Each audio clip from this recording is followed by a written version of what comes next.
এদিকে ডানকুনির মনবেড়ে আক্রান্ত পুলিশ। রক্ষাকালী পুজোর ডিজে বাজানো ঘিরে উত্তেজনা। পুলিশ গেলে পুলিশকে লক্ষ্য করে ইট।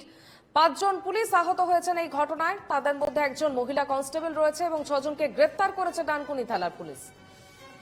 ডানকুনির মনবেড়ে আক্রান্ত হয় পুলিশ কর্মী এবং পুলিশ গেলে তাকে লক্ষ্য করে ইট ছোড়া হয় বলে এমনটাই অভিযোগ উঠছে। 5 জন পুলিশ এই ঘটনায় আহত হয়েছেন। কালী পুজোর ডিজে বাজানোকে কেন্দ্র করে উত্তেজনার খবর উঠে আসছে। এদের মধ্যে একজন মহিলা কনস্টেবল রয়েছে এবং 6 জনকে গ্রেপ্তার করেছে ডানকুনি থানার পুলিশ। আমাদের সঙ্গে টেলিফোন লাইনে রয়েছেন প্রতিনিধি প্রসেনজিৎ ধর। প্রসেনজিৎ, ডানকুনিতে পুলিশে আক্রান্ত হয়েছে এবং তার মধ্যে একজন মহিলা কনস্টেবলও রয়েছে। কি বিষয় এই ঘটনা এবং কতজনকে গ্রেপ্তার করা হলো? গতকাল পুজো ছিল, সেই পুজোতে ডিজে বাজানোকে কেন্দ্র করে তুমুল উত্তেজনা।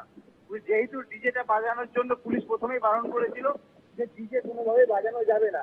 তার কারণ হচ্ছে যে ডিজে বাজালে পরে ওইখানটা যে সমস্ত অনেক অসুস্থ ব্যক্তিরা আছেন এবং তাদের অসুবিধা আছে, তারা বলেছে যে ডিজে বাজানো যাবে না।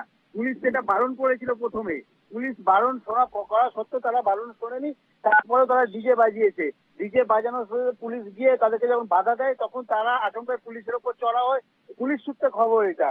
কিন্তু এলাকার মানুষরা বলে যে আমরা ডিজে বাজালে পরে আমরা সাউন্ড সেরকম দিইনি, তারপরে পুলিশ চলে আসে। পুলিশ এসে আমাদেরকে এরকম ভাবে ডিজে বাজেয়াপ্ত করার একটা চেষ্টা করে, যে আমরা যখন বাধা দিতে যাই তখন একটা বচসা তৈরি হয়। তবে পুলিশ সূত্রে আরো একটা খবর আছে যে এরা প্রথমে ইট পাটকেল ছোড়ে এবং একজন মহিলা কনস্টেবল আক্রান্ত হয়। তুমি ছবিতে দেখতে পাবে যে একজন মহিলা কনস্টেবল যারা ওখানে গিয়ে ওদেরকে মানে বারণ করছিল যে ডিজে বাজাবে না, তাদের উপর চড়া হয় এবং তাদেরকে ইট পাটকেল ছোড়ে।